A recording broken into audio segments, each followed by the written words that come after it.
بسم اللہ الرحمن الرحیم۔ معزز ناظرین کرام، السلام علیکم ورحمۃ اللہ وبرکاتہ۔ امید کرتے ہیں اللہ کی رحمت اور فضل کے ساتھ آپ سب لوگ ٹھیک ہوں گے۔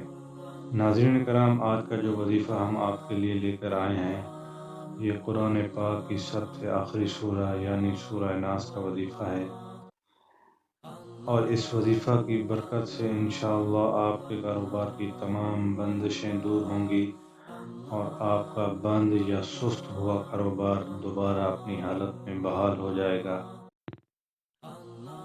کبھی ایسا بھی ہوتا ہے کہ اچھا خاصا چلتا ہوا کاروبار ٹھپ ہو جاتا ہے اور دکان یا کاروبار میں ایسی بندش واقع ہو جاتی ہے کہ تمام وسائل مہیا ہونے کے باوجود بکری نہیں ہوتی اور آرڈر وغیرہ نہیں آتے۔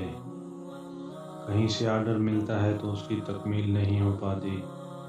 دکان میں خریدار آتے ہیں، مال پسند کرتے ہیں، لیکن خریدے بغیر چلے جاتے ہیں، اور یہی سامان کسی دوسری دکان سے زیادہ قیمت پر بھی خرید لیتے ہیں۔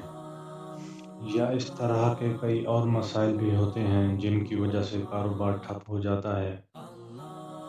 تو ان سب کے تدارک کے لیے آپ کی خدمت میں ایک چھوٹا سا وظیفہ پیش کر رہے ہیں۔ انشاءاللہ اس کی برکت سے آپ کے تمام مسائل حل ہوں گے اور آپ کا بند ہوا کاروبار دوبارہ سے چلنا شروع ہو جائے گا۔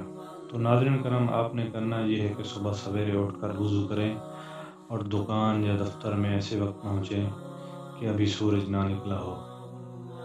وہاں پر پہنچ کر 30ویں پارے کی آخری سورت یعنی سورہ ناس، قل اعوذ برب الناس، پوری پڑھ کر دکان یا دفتر کے دروازہ پر دم کر دیں۔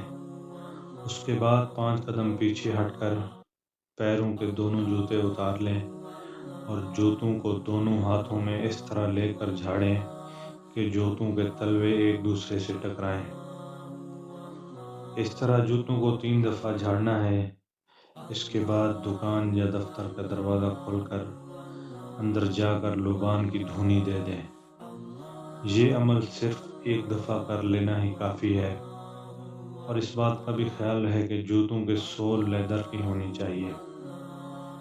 انشاءاللہ اس عمل سے آپ کا بند کاروبار نہ صرف چل پڑے گا بلکہ اللہ کے حکم سے خوب ترقی بھی کرے گا۔ امید کرتے ہیں کہ آج کی یہ ویڈیو آپ کو پسند آئے گی۔ پسند آئے تو لائک کریں اور سبسکرائب کریں۔ اللہ تعالیٰ سے دعا ہے کہ اللہ تعالیٰ ہم سب کی پریشانیوں کو دور فرمائے۔ آمین۔ السلام علیکم ورحمۃ اللہ وبرکاتہ۔